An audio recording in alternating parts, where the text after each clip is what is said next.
Cedar is either your biggest headache or your next paycheck. Here's what nobody tells you.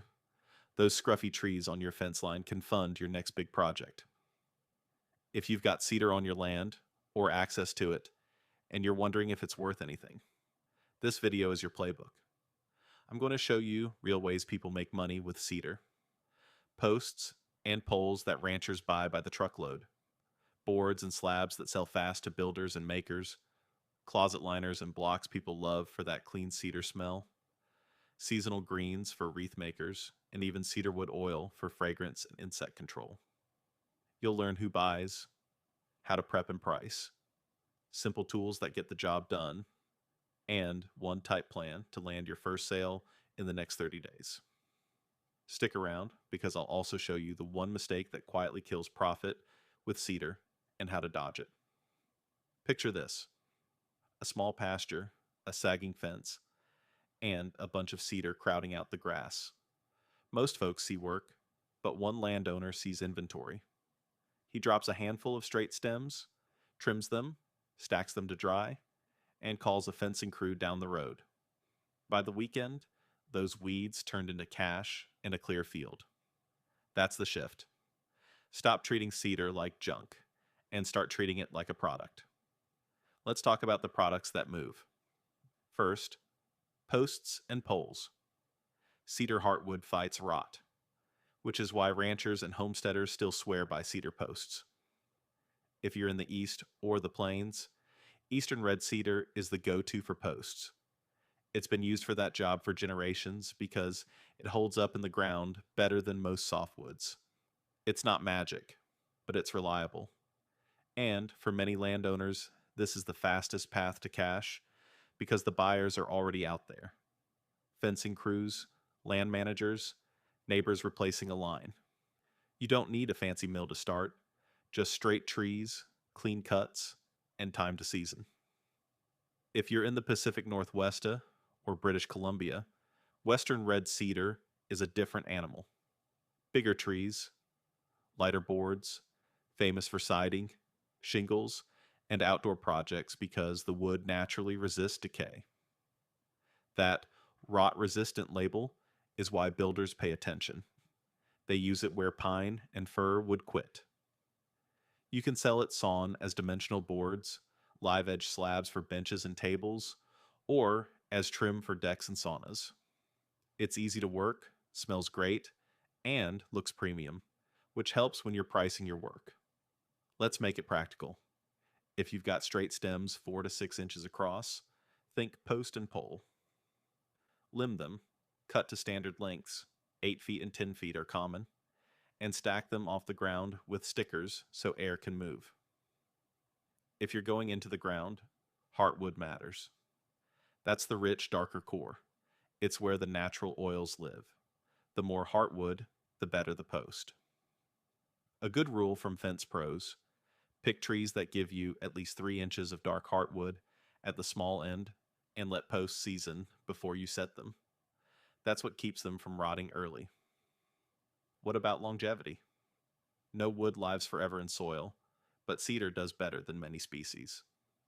Field data from wood scientists shows natural.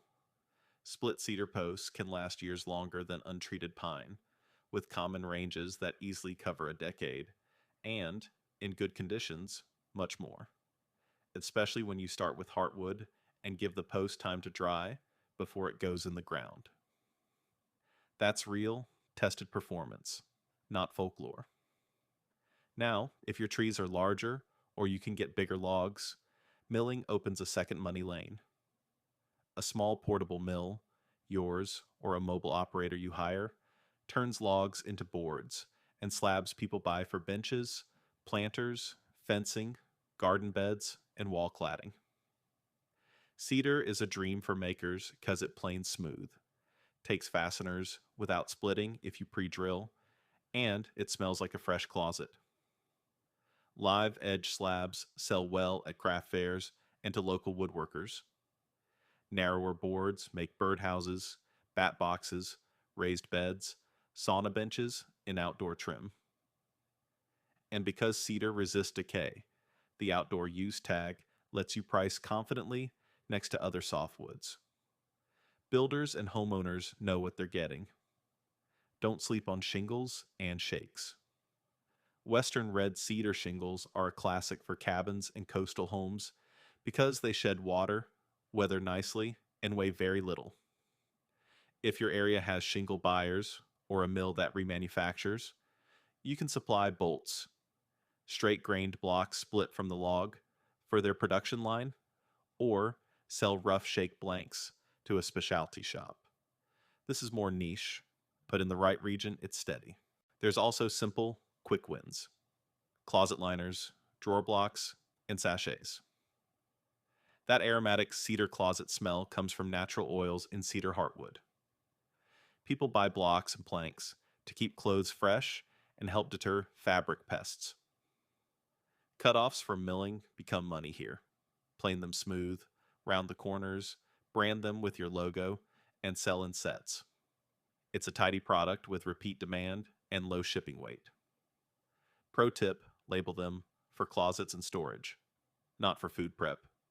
Cedar is a softwood and not a cutting board wood. And yes, cedarwood oil is a thing. The oil, often from eastern red cedar and Texas cedar, both are junipers despite the common name, is steam distilled from wood or sawdust and used in fragrance, soaps, and as a natural insect repellent. If you've got a mountain of chips or sawdust, a small distillation setup can turn waste into a product. This is more advanced, and you'll want to check your local rules and safety standards, but it's a legit market with long shelf life. Before you start cutting everything in sight, we need to talk about the elephant in the pasture. Not all cedar is the same, and not every place wants more of it. In much of the Great Plains and central U.S., eastern red cedar spreads fast without fire, crowding out grass and sucking up water. Land managers actively push back with prescribed burning and targeted removal to protect grazing, wildlife, and reduce wildfire risk. If that's your area, the good news is you can earn while you clear posts, mulch, oil, and boards, while helping your land bounce back. But you should work with your local conservation office so your plan lines up with best practices. Okay, let's turn your trees into a plan. Start with mapping what you have. Walk your property line and patch edges with a notebook. Mark straight. Tall stems for posts. Mark larger trees for milling. Note access. Can you get a truck or trailer there without tearing up the soil? Look for defects: rot, big knots, twisted grain. Cedar is forgiving, but shake and big dead stubs can ruin your yield. If you're new to ID, snap photos of bark, leaves, cones, and the heartwood color when you make a test cut. Eastern red cedar smells sweet and shows a purple-red heart. Western red cedar is lighter, often with a warm brown tone and a spicy smell. Next, pick your first product based on speed. If you want money this month, go with posts and poles. The buyers are easy to find: fencing contractors, ranch pages on social, farm stores with bulletin boards, and the neighbor who's replacing a stretch of fence after a storm.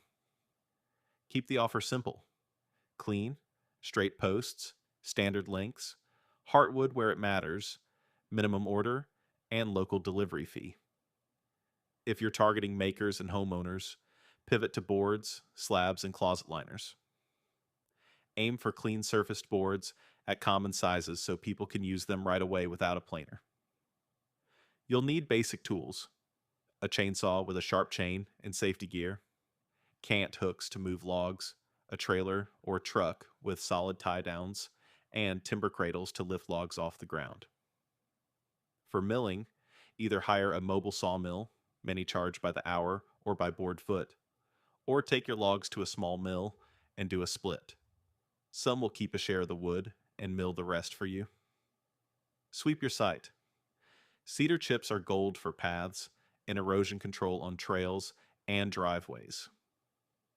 If you chip branches, you've just added a side project. Let's talk about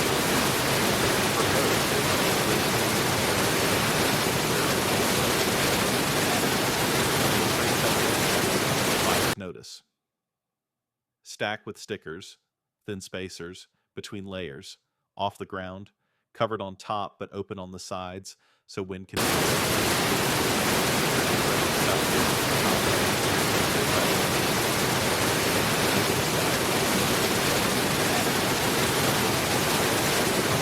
slabs, seal the end grain the day you mill.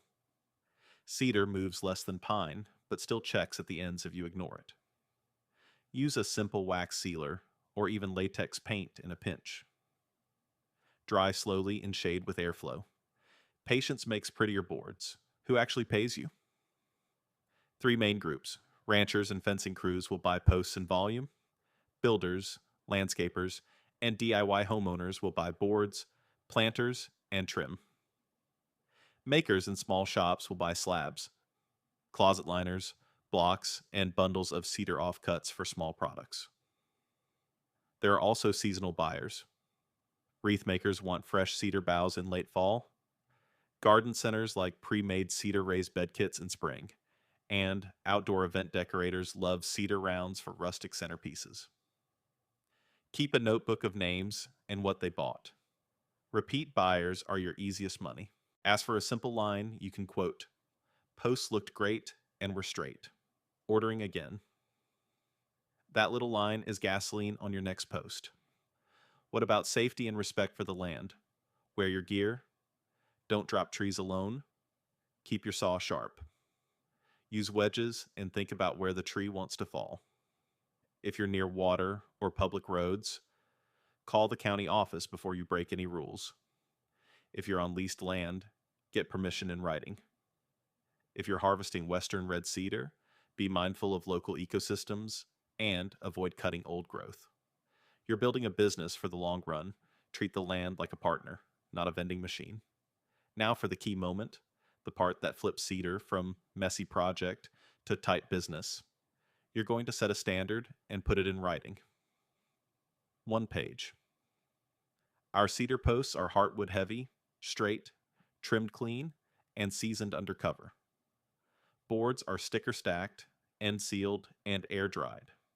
Delivery is on time, stacked neatly. If we wouldn't use it on our place, we won't sell it to you. That little promise lets you charge fair prices without arguing. It also keeps you out of the race to the bottom. When customers can trust what shows up, they stop haggling and start reordering. Let's round out a few niche plays you can add when you're ready. Seasonal greens. Fresh cedar boughs sell before the holidays. Florists and wreath makers love them because they hold color and smell amazing. Craft blanks. Turners and carvers want chunkier blocks. Cedar's softness is beginner friendly. Closet kits, bundle planks, small screws, and a simple how-to. Maker collabs. Partner with a local furniture maker. Your slabs, their build, shared profit. Garden bundles. Sell raised bed kits in spring and rustic fence bundles in fall. With cedar, you can use every part of the tree. Logs to lumber, slabs to tables, offcuts to closet blocks, chips to paths, dust to oil. Here's the honest truth on profit killers. Wet wood and rushed installs. If you sell posts green and they split hard or twist after setting, you'll hear about it. Seasoning matters. On boards, seal the ends or you'll lose inches to checks. On pricing, don't copy a number you saw online from a different region and different species. Price for your costs, your quality, and your market. And remember, you're selling time saved and problem solved, straight posts delivered to the ranch. Good cedar boards without a trip to the big box, closet planks cut to size. Talk about those wins. If you like data to back your pitch, keep a few talking points in your back pocket. Cedar heartwood contains natural compounds that slow decay, which is why it's been used for fence posts and outdoor uses for a very long time. Western red cedar is routinely rated durable to very durable for decay resistance, which is why builders choose it for siding and shingles. And the closet smell, that's cedarwood oil, distilled from species like eastern red cedar, which is widely used in fragrance and as a natural repellent. You're not guessing. You're leaning on what research and builders have known for decades. Let's wrap this up with a quick story you can borrow. A rancher needs a line of posts replaced before calving season. Supply is tight, and delivery is weeks out. You send a photo of your stacked seasoned cedar, offer a fair price per post with a discount at 50 pieces, and promise delivery Friday at 3 p.m. You show up early, stack them where he wants, and leave the place cleaner than you found it. 2 weeks later, his neighbor messages you. He said your posts were straight and solid. Can you bring a load next week? That's not luck. That's a system. Clear offer, clean product, on-time delivery, quick follow-up. Quick recap so it sticks. Cedar makes money in simple ways. Posts and poles for ranchers, boards and slabs for builders and makers, shingles and exterior trim where that rot resistance shines, closet liners and blocks people buy again and again, seasonal greens for wreaths, and, when you're ready, cedarwood oil from sawdust and chips. Start with what you have, sell what your area already buys, and grow into the rest. Keep your standards tight, your stacks neat, and your promises small and strong. And if you're in a region where eastern red cedar is taking over, you can get paid to clear it and sell what you cut while helping your land breathe again. That's a win for your wallet and your pasture. How do you price? Keep it simple at first. For posts, charge per post with a break at higher counts, and add a delivery fee outside a set radius. For sawn lumber, think in board feet or by the piece if that's easier for your buyers. Compare to local pine and fir, then set a fair premium because of cedar's outdoor performance. For closet liners and blocks, sell in neat labeled sets. For slabs, price by size and figure. Straight, knotty slabs are cheaper.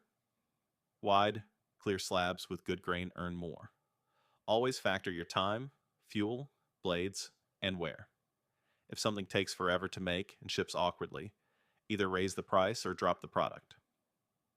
You know what stops people? 3 things. Confusion about species and uses, fear of not good enough, and getting buried in scraps and sawdust with no plan. You don't need to be a perfect sawyer to sell posts. You don't need a 5-figure mill to sell closet planks. You just need clear offers and clean standards. The second trap is ignoring your local rules.